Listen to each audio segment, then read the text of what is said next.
Volám sa Miroslav Poláček, som zástupca externého koordinátora projektu.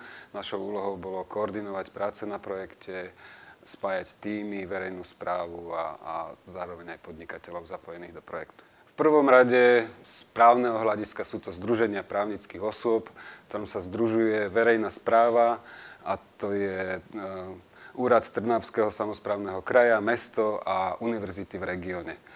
Ich hlavnou úlohou, a to je aj tá hlavná predstava, ktorá by mala o nich byť, je spájať verejnú správu a podnikateľský sektor tak, aby vytvárali spoločné aktivity užitočné pre rozvoj regiónu, pre rozvoj priemyslu. To je asi v stručnosti všetko o klastroch v regióne. Keďže som výkonný riaditeľ elektrotechnického klastra, môžem viac rozprávať detaily o elektrotechnickom klastri.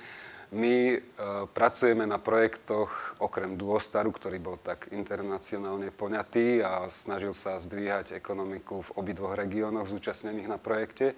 Okrem tohto projektu pracujeme na rozvojových projektoch našich členov, a to najmä v smere inovácií a vo vzdelávaní. Pokiaľ viem, však samozrejme úzko spolupracujeme aj s automobilovým klastrom, on sa zameriava skôr na nadnárodné projekty a na internacionalizáciu aktivít svojich členov. Len pre predstavu, čo sme robili pre našich členov, tak len pre dve spoločnosti, ktoré sú členmi nášho klastra, sme realizovali projekty, pri ktorých sa vzdelávalo viac než 1600 zamestnancov.